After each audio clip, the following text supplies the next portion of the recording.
Hi, I'm Peggy Callahan, and this is my husband, Ed Callahan. And together we own and operate Dream Apple Farm in Port Washington, Wisconsin. We're located on the shores of beautiful Lake Michigan. We have a 7-acre certified organic farm. We grow apples, raspberries, and rhubarb. And we're standing here in front of our beautiful ruin from the 1840s and 50s. Welcome to our farm, and we're going to tell you all about hail nets and how they have helped us produce our amazingly tasty fruit for the community.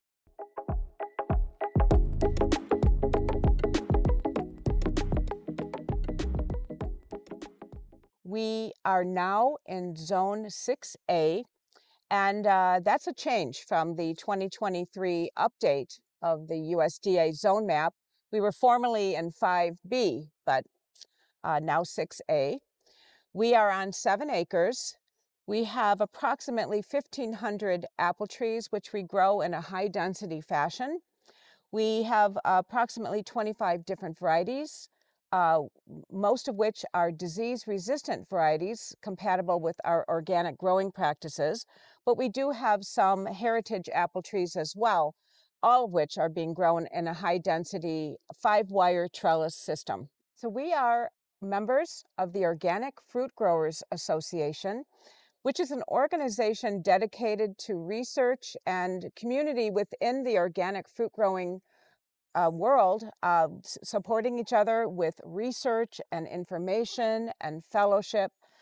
We are an organization that aspires to help both the commercial grower, most of us are on the smaller side, all the way down to the hobby farmer, our backyard orchardist, supporting each other with information on best growing practices, pest management, fungal disease management, etc. Largely supporting people within the upper Midwest, but our reach does extend beyond that. We welcome everyone underneath our big tent. We applied for a grant from the Organic Fruit Growers Association specifically to address climate resilience. We have found, as we have had this orchard now since 2012, that we've had significant impacts due to climate change, weather, and events such as hailstorms that could do significant damage to our crop. So we applied for this grant literally to help us and also to help other growers in managing these changes in the climate to become more resilient.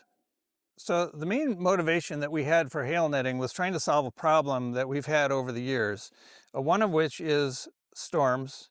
And so the potential for hail damage, especially at this time of year, would be significant. If we had a major hailstorm now, we would essentially lose all of these apples, which at the moment look very good. Last year, we had about a 14% yield on our expected crop related to heavy storms in the spring that resulted in more moisture, more fungal disease, and then later in the season, more pest pressure. So the warmer nights and the warmer days have led to an increase in our pest pressure. Once the pests get into the apples are damaged. That opened it up to bird damage. So we had essentially 3 different things that we needed to solve a problem: hail, pests, and finally bird damage. And so some research that we saw coming out of the University of Minnesota demonstrated that we could reduce that pest pressure by 90% or more for codling moth, apple maggot, and leaf rollers. And so that was our main motivation, to try to protect the pests, try to protect the apples from the pest damage that we had the previous year, and the bird damage, and the potential hail damage. Yeah, so there are different types of hail netting that you could use. One is over-the-top hail netting, which basically forms a box over the top. That requires quite a bit of infrastructure and also potentially leaves open the ends. And so if the end rows are open, that would not solve our problem with pests. We went with the drape net because of ease of use, and we're a relatively small farm. And so we wanted a method that we could drape over the top, secure at the bottom, and still protect the trees without a huge investment of equipment in order to do that. We made the decision to go with hail netting prior to knowing how we were going to apply it. One of the issues we found online was that we could not find videos demonstrating a manual application of the hail netting.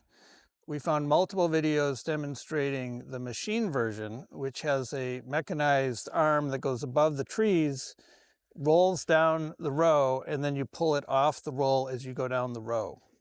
So I tried to mimic that, this is a partial roll here by taking a 10-foot steel pole and running it down the center, and then that pole went through the threading on my loader on the tractor, so that we could essentially lift this up above the row and then pull it off as we walked behind it.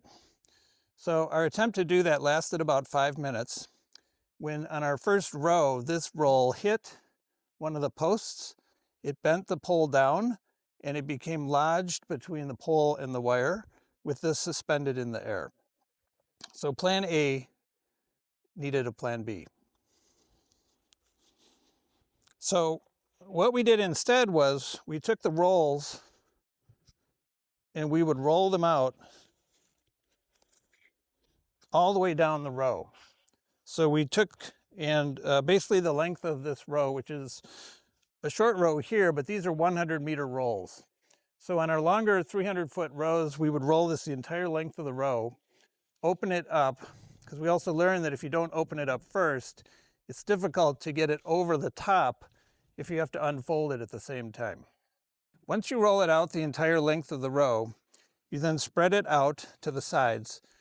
For our style of orchard, which is about a 10-foot high-density orchard, you want to use a 7-meter length. They come in lengths up to 10 meters if you have a very large organic type orchard, older orchard. And some of the lessons we learned was you need to leave enough of the end row, probably 8 to 10 feet. Because once this goes over the top and you get it down the row, you're going to need to tie off the end. And I would recommend tying off the end before you start draping. Another thing that's important to note is that the top hem should be pointing up as you unroll it. This will make sure that the drape on both sides goes over the top perfectly down the middle. So we had a crew of 4 people is the method that we devised. And this was through trial and error, but we were recommended to get a 10-foot long PVC pipe, lightweight, 3/4 inch. And then we slice a X in the bottom of a tennis ball, attach the tennis ball to the top. And what that does, it allows you to lift the netting without doing any damage to the net. So our 4-person crew consisted of me in the front, lifting this edge in the middle up to the top. And then once it's suspended in the air, sort of positioning it here. Behind me was a second person who would then take that lift up and over the top of the net. The third person would intercept it on that side. So they would grab the ball and the net and bring it here. And then the fourth person's job was to manually pull it down behind us as we went down the row. So our initial attempts at doing this took some time, but one of our crew members, we didn't know this, was actually timing us on her watch. So we finished a row and she said, "Oh, that was 2 minutes faster than the last one." And then we realized that this had become a competitive game. And so we actually got much quicker at putting our nets down the row.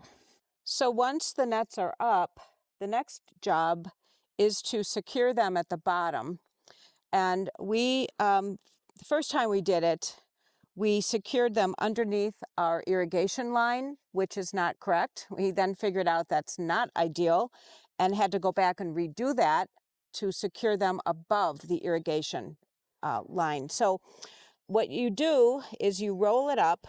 I don't think it matters so much whether it's underhand or overhand, but you get it up to above the level of your irrigation line, and then your helper does the same on their side. You then pull it toward you, make a bunch, and taking one of the clips, clip the whole thing securely together. And that might take it. There we go. And now you've got it all in place. Above the irrigation, very important, bunched together so there aren't any visible gaps. And there it is. When we initially started, we just assumed we had to do it between every tree. But then as we went on and we got better at bunching securely, we then started to do it every other tree. So that would be roughly 6 feet apart or something like that. Our trees in this orchard are spaced 30 inches apart. So something like that. So, a couple of things about the clipping. I did find out that I can clip on my own. I can demonstrate that, but it's best and probably goes easiest if you have two people, as we just demonstrated. But clipping can be done as a solo job as well, and I did many rows over in our large orchard on my own clipping. We initially started to clip between every tree, and then we went to every other tree. But sometimes there will be gaps that will happen. We could sort of demonstrate there's a bit of a gap right here between these two trees. And the problem with that is birds. We discovered the hard way, and we're still discovering that birds can get underneath and get inside. It's slowed down as we have kind of gone back and clipped some of the areas that were particularly egregious with the gapping. That definitely helped. But just yesterday, we saw a bird in the net. It seemed to have gotten out on its own, but there was a time there for about a 2-week period where almost every day we had to go out and get a bird out of the nets. So they were finding their way in. I don't know whether it was made worse by the fact that we have the gaps. Perhaps they were chasing insects and sort of, you can see that we have a ton of weeds. We don't mow very much, and maybe that would certainly help had we mowed more and mowed more often after putting the nets. So I'm not sure about that, but that could be a thing that we need to keep the weeds down a little bit more. So now you can harvest underneath the nets.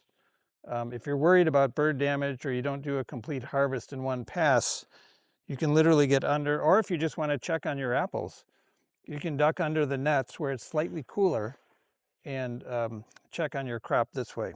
It's very easy to unclip and reclip as needed if you need to get underneath the nets. So it was right after we completed the thinning process. So I want to say it was with early in the second week of June. So around June 9th or so, June 10th, I believe, was when we put the nets up. And it took us 2 solid days. I was actually very pleasantly surprised at how quickly it did go. I had a thought that it would take us much longer, and I had a thought that we would need way more than 2 additional people to get these up. So I was pleasantly surprised on both of those things. Yeah, in terms of actual cost of labor, so we paid $15 per hour, and it cost us a little under $500 to do the installation. The cost of the netting for us came from DrapeNet North America. They were very easy to work with. Our cost per roll, and these are 100-meter rolls, we purchased 12. Each roll was roughly $285. The clips and zip ties that we use to attach the bottoms and the ends, actually just nominal cost, very little there. There was freight and tariff charges that were added on, and this is in early 2025. But our total cost was around $4,500, which included all of those costs for 12 rolls, so 1,200 meters of coverage. We'll probably leave the nets up, harvest underneath, and then remove the net after harvest is over. We don't at this point anticipate that we need to remove the nets prior to harvest to encourage coloration of the apples. From what we're seeing so far, the apples are developing their color as they normally would. And so there was this thought that we would have to take them off early, up to 2 weeks early, to encourage the color to develop. That made me a little nervous because of the bird issue.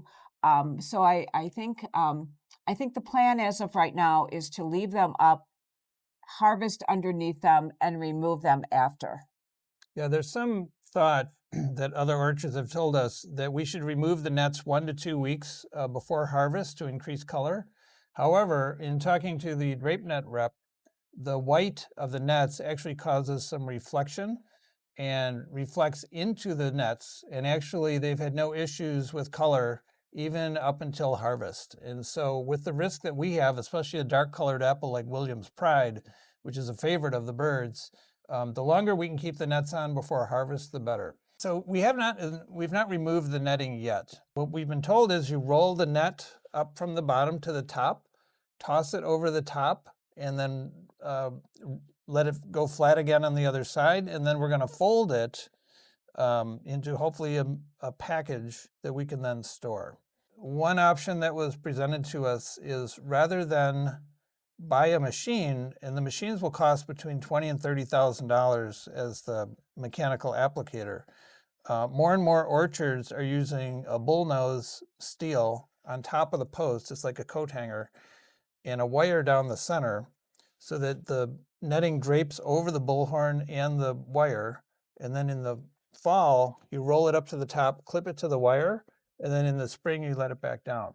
So the nets would stay up year round. Rolled up in the fall, rolled back down in the spring, and that would remove the need to store the nets and would also make installation a thing of the past. I absolutely think we'll do that because of, as Ed said, while these are very durable nets and their expected lifespan is what you said, 15 years 10 or to something. 15. The more you handle them, the more you're putting them over your trees, which have sharp edges, the more chance there is for damage to the nets. So the less we handle them, the better. Storing them out in the orchard on top of a bullnose and wire takes away the issue of where do we keep them in the barn, which is great. Putting them up and down becomes so much easier, it would seem to me. And this is the most exciting piece of it for me personally as the orchardist, is it would allow us to do something called pollinator exclusion going forward. Meaning that again, we have 25 varieties. The bloom is all different. King bloom development is different for each of the varieties. But watching it closely, we could, after king bloom, and we're given a few days to make sure that those king blooms have been pollinated, we could put the nets down and then exclude any further pollination on those side blossoms, thereby reducing or even eliminating the need to have a thinning crew, which is a way bigger expense than the hailnet crew was. We are hoping that in the future, that we will be able to reduce the number of sprays that we do for the two pests that for sure there has been that they have shown a reduction in those two pests, and they would be the codling moth and the apple maggot later in the season. So those two have very high efficacy of exclusion with these nets. We're hopeful, I'm very hopeful that going forward, putting the nets up, we might be able to exclude some of the plum cuculio as well. There's not a lot of research on that, and I suspect it's because people are putting them up after they thin, and they are not doing what I hope to be doing in the future, which is the putting them down at the time of pollination. But it's possible, we'll see, that if we can get them up earlier and exclude, we might be able to reduce the numbers of plum cuculio, which it remains our number one nemesis, really, because we just don't have a good answer for it. So that remains to be seen. There were a few concerns with hanging the nets in terms of normal practices that we do. The first one is spray, and we do spray organic sprays, and there was some concern about whether the sprays would penetrate the nets adequately. And from what we've observed and what we've read, the sprays actually are trapped better within the netting, so you're not losing excess spray to wind if you have an air blast sprayer like we do. And I've noticed this myself as I go down the rows, is you can see literally the spray that you're putting out sort of circulating within the inside of the netting. So it seems like anecdotally that is working. The second thing we normally do in late summer is a late summer prune with a mechanical hedger. So we have a 9-foot hedger that is run on the hydraulics off the tractor, and we normally go down the rows. With the nets in place, we obviously can't do that, but we've also been told that the nets provide a compression to the branches that basically keeps them in that two-dimensional linear space that we want. Here, as I plan for 2026, how can we make this investment in the drape net work for our farm for more than the issues that we wanted it to work for? So if we can make them work in other ways, oh my gosh, how much more resilient will we be with every spray that we don't have to do We don't have that input to buy. We don't have that tractor time. We don't have your time, my time. It just makes us so much more resilient as farmers, not just for the climate, but for everything about the farm. And every spray we don't do is diesel we don't use that also contributes to the climate change that we believe is adding to our woes overall with the weather changes that we're seeing. So it all comes full circle for us in terms of what these drape nets could possibly do for us.